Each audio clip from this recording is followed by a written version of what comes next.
Hello everyone, मैं अनुराग पाठक।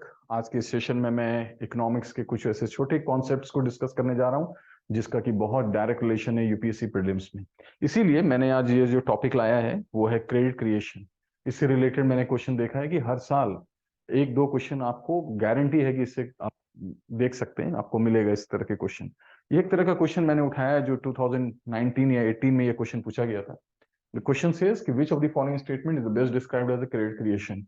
The money, the process by which the commercial banks creates new money in the economy by issuing a loans and purchasing of the securities. Second part है कि process by which the government creates a new money. Third, the process by which the individual creates a new money in the economy. And fourth, the process by which the companies creates a new money in the economy. अब यहाँ पे देखो इसके additive sentences लगा दिए गए हैं जिससे कि आप कंफ्यूज हो जाओ।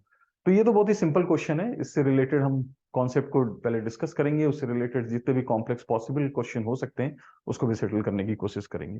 तो आज के सेशन में मैं कोशिश करूंगा कि आपको इन तीन एस्पेक्ट्स के बारे में डिस्कस करूं। What is credit creation, how does it work, and इसकी इकोनॉमी में क्या रोल होती है। तो क्रेडिट क्रिएशन को समझने के लिए ये चार्ट समझना जरूरी है कि क्रेडिट क्रिएशन जब भी होता है वो कमर्शियल बैंक्स के द्वारा होता है। आरबीआई नहीं करती, आरबीआई उसको कंट्रोल करती है, बट प्रोसेस को जो फैसिलिटेट करता है वो कमर्शियल बैंक्स। कमर्शियल बैंक्स कौन से बैंक्स होते हैं? ऐसे कोई बैंक्स जो डिपॉजिट्स लेते हैं, डिमांड डिपॉजिट लेते हैं और लोन देकर के मुनाफा कमाते हैं।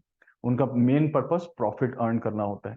और ये जो प्रोसेस है ये केवल कमर्शियल बैंक्स ही नहीं करते, इसमें फाइनेंशियल इंस्टीट्यूशंस भी, इसमें उनके थ्रू भी ये क्रेडिट क्रिएट किया जाता है, क्रेडिट क्रिएशन क्रिएट किया जाता है। पर होता कैसे? तो कमर्शियल बैंक्स और फाइनेंशियल इंस्टीट्यूशन जब मनी को एक्सपेंड करेंगे, मनी सप्लाई एक्सपेंड करेंगे, how? By taking demand deposit and extending loans. जब वो डिमांड डिपॉजिट को रिसीव करेंगे और उससे बेसिस पे वो लोन एक्सटेंड करेंगे। तो जब लोन एक्सटेंड हो रहा होता है वही एक्चुअली क्रेडिट क्रिएशन है। क्योंकि जो क्रेडिट क्रिएशन है या मनी क्रिएशन है उसको क्या कहते हैं? Increase in a purchasing power of the economy. Economy में परचेजिंग पावर को बढ़ाना ही एक्चुअली मनी क्रिएशन माना जाता है या क्रेडिट क्रिएशन किया जाता है। तो जब भी लोन मार्केट में आएगा तो इससे क्या होगा कि परचेजिंग पावर, बोरोइंग से परचेजिंग पावर बढ़ेगी इकोनॉमी में और इकोनॉमी में डिमांड एक्सपेंड करेगा। अब इससे दो आउटकम हो सकते हैं, इन्फ्लेशन भी आ सकता है या इकोनॉमी में रैपिड ग्रोथ भी हो सकता है, और उसी हिसाब से आरबीआई इंटरवीन करती है। तो अब देखते हैं कि एक्चुअली ये काम कैसे करता है, ये क्रेडिट क्रिएशन होता कैसे है इकोनॉमी में। तो उसके लिए मैंने यहाँ पे अरेंज किया हुआ है पहले से network of banks. Late us suppose यहाँ पे कमर्शियल बैंक है, SBI is a commercial bank, profit oriented bank, so is the Punjab national bank. और मैंने जानबूझ के आईसीआईसीआई रख लिया क्योंकि आप ये चीज समझ के रखना, क्रेडिट क्रिएशन में government bank, commercial bank, private banks और फॉरेन बैंक्स, इन सब के द्वारा ही क्रेडिट क्रिएशन किया जाता है। ऐसा नहीं कि केवल गवर्नमेंट बैंक करती है, क्योंकि वो आपके कॉन्सेप्ट को जज करने के लिए ऐसे कॉम्प्लेक्स क्वेश्चन डाल सकते हैं। तो commercial banks inclusive of all private, foreign and Indian operating in India. Foreign का मतलब ये नहीं कि बाहर ना, foreign banks which are operating in India, ये सब मिलकर के हमारी कंट्री में क्रेडिट को क्रिएट करेंगे। तो कैसे करते हैं? तो सपोज एक एनडीटीएल डेवलप हो गया। अब एनडीटीएल क्या होता है कि हम हर दिन पैसे डिपॉजिट करते हैं, विड्रॉ भी करते हैं, उसका जो नेट है उसको हम बोलेंगे नेट। अब दो तरह से पैसे हम जमा कर रहे होते हैं, एक सेविंग अकाउंट जिसको, और करेंट अकाउंट जिसको कि हम कहते हैं डिमांड डिपॉजिट, और फिक्स डिपॉजिट जिसको कि हम कहते हैं टाइम डिपॉजिट। तो ये डिमांड और टाइम डिपॉजिट जो नेट डिपॉजिट बैंक में आया, तो डिपॉजिट्स को डिपॉजिट लिखना चाहिए, यहाँ पे लायबिलिटी लिखिए, क्योंकि हम बैंक के पॉइंट ऑफ व्यू से देखते हैं इसको। क्योंकि हमारे लिए जो डिपॉजिट है बैंक के लिए लायबिलिटी, तो आप इसको एक सा ही मान सकते हैं, net deposit with in a bank. तो सपोज एक बैंक के पास 1,000 रुपए का एनटीडीएल बना और नेट डिपॉजिट आया। अब जो बैंक होती है उसकी एक रिजर्व होता है। इस रिजर्व के दो पार्ट होते हैं, इसलिए इसको फ्रैक्शनल रिजर्व्स कहते हैं। Like one side is RBI's money, other side is SBI money. RBI की जो मनी का जो प्रोपोर्शन है उसको हम वेरिंग रिजर्व रेशियो या रिक्वायर्ड रिजर्व रेशियो भी कहते हैं। इसके दो पार्ट होते हैं, सीआरआर, एसएलआर। तो ये सीआरआर से एक्चुअली क्रेडिट क्रिएशन को कंट्रोल किया जाता है। एसएलआर का भी रोल होता है इसमें, बट लाइक ज्यादा लिक्विड मेजर सीआरआर है। अब जो पैसे बच गए, सपोज 1,000 रुपए में जो पैसे रह गए, उसको हम एक्सेस रिजर्व कहते हैं। तो देखो ये वर्ड्स पहले पूछे जाते थे कि आरबीआई, सॉरी एसबीआई और कमर्शियल बैंक किस अकाउंट से पैसे एक्सटेंड करते हैं लोन में, तो वो एक्सेस रिजर्व होता है। जो आरबीआई के पास रखने के बाद जो एक्स्ट्रा बच रहा है उसको एक्सेस रिजर्व बोलते हैं। इसमें कमर्शियल बैंक्स की लाइक वो होती है, ऑनरशिप होती है, ऑनरशिप इन द सेंस उनका कंट्रोल होता है, उनका से होता है। नाउ लेट अस सपोज कि VRR 20% है, लेट अस एजम्पशन मान लेते हैं 4% CRR और 16% SLR। तो जब 20% है तो इसका मतलब है ये 80% हुआ। अब 80% जब 1000 रुपीज NDDL आता है तो 800 रुपीज अब जो SBI है वो लोन के रूप में दे सकती है। तो मोमेंट ये लोन के रूप में देगी 800 रुपीज, जैसे ही इकोनॉमी में लोन के रूप में आता है, इसी को हम कहते हैं new money. New money because ये नया मनी क्रिएट हुआ लोन के रूप में, तो that is known as new money. And this new money is also known as credit creation. That is actually credit creation. So देखो देखो यहाँ पे देखने वाली बात यह है कि क्रेडिट क्रिएशन कौन कर रहा है? कमर्शियल बैंक कर रही है। कैसे कर रही है? जब लोन मार्केट में क्रिएट हो रहा है तब हो रहा है। कब हो रहा है? जब लोगों ने पैसे डिपॉजिट करके रखे तब। तो बैंकिंग हैबिट होना बहुत जरूरी है क्रेडिट क्रिएशन करने के लिए। क्या ये जरूरी है? इसी से डिमांड आता है। अगर ये बैंक नहीं रहेंगे ना, तो जितने मनी इकोनॉमी में उतने ही डिमांड रहेगा, फिर वो डिमांड फिर एक्सपेंड नहीं हो सकता। तो डिमांड को एक्सपेंड कराने के लिए बैंकिंग ट्रांजेक्शन होना बहुत जरूरी है, लोन का क्रिएट होना बहुत जरूरी है, तभी डिमांड बढ़ रहा होता है। और डिमांड को तो आप सब जानते हो कि अगर इकोनॉमी में डिमांड होगी तभी supplier will get motivated to produce more, because demand is a very fundamental for the economic growth. Demand होते हैं तभी इकोनॉमी आगे बढ़ रही होती है, GDP ग्रोथ आ रहा होता है। तो अब यहाँ पे ये बहुत इंपॉर्टेंट है कि आप समझ पाओ कि क्रेडिट क्रिएशन कैसे होता है। अब सपोज इस कैंडिडेट ने 800 और समथिंग ऑफ सम वैल्यू 800 के बराबर उन्होंने लोन लिया चेक के रूप में। अब वो क्या करेंगे? अपने अकाउंट को, अपने मनी को इस बैंक में डाला। तो जैसे ये 800 रुपीज को इसमें डिपॉजिट किया इन्होंने, और ये अज्यूम करते हैं कि ये इसका NDTL है, तो अब ये अज्यूम करना पड़ेगा कि यही इसका NDTL है। मतलब ये अब जो कस्टमर है 2 दिन के बाद पैसे आज डिपॉजिट किया, 2-3 दिन के बाद पैसा विड्रॉ करेगा चेक डिपॉजिट करने के बाद। तो पर वो पैसे क्या हरकत करती है? अब ये 800 रुपीज पंजाब नेशनल बैंक के लिए अगर NDTL बनता है तो वही नॉर्म्स यहाँ भी लागू होगा 80-20 का। सो 160 will become RBI's money in the form of the CRR and SLR, और जो पैसा बच गया लाइक 640, अब ये पंजाब नेशनल बैंक की कैपेसिटी हो गई कि लोन निकाले। अब हम ये अज्यूम करते हैं कि सारा पैसा निकाल दिया लोन के रूप में। तो जब ये 640 रुपीज आया तो देखो ये फिर से न्यू क्रेडिट क्रिएशन हो गया, तो न्यू मनी फिर आ गई। तो एक बार जब पैसे डिपॉजिट हो रहे हैं उससे आप देखोगे, एक बार 1000 रुपए जब डलता है इकोनॉमी में कैश के रूप में, जिसको कि हम प्राइमरी डिपॉजिट भी कहते हैं, this is known as primary deposit, उससे बहुत बार नए क्रेडिट क्रिएशन हो रहे होते हैं। So this is a credit creation. अब जब ये मनी जब डिपॉजिट हो रहा है तो इसको सेकेंडरी डिपॉजिट कहेंगे। तो प्राइमरी डिपॉजिट से सेकेंडरी डिपॉजिट की सीरीज स्टार्ट होती है और उससे लगातार नए और नए पैसे जनरेट होते चले जाते हैं। हालांकि पैसे के अमाउंट देखो आप घटते चले जाएंगे, पर फिर भी क्रिएट हो रहा है डिमिनिशिंग ऑर्डर पर।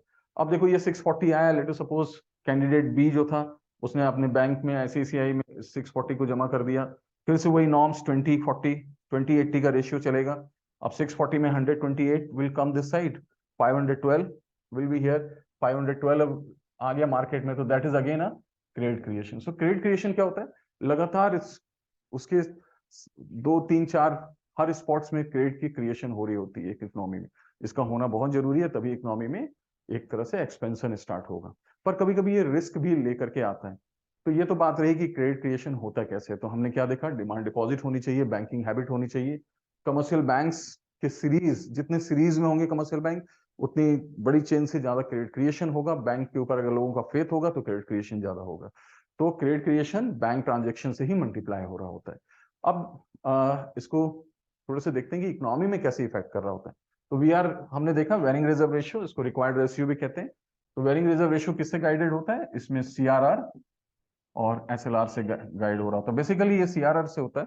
अब इसके बारे में मैंने एक वीडियो बना रखा है, आप उसमें डिटेल में देख सकते हैं। CRR को liquid measure of money supply monetary policy कहते हैं।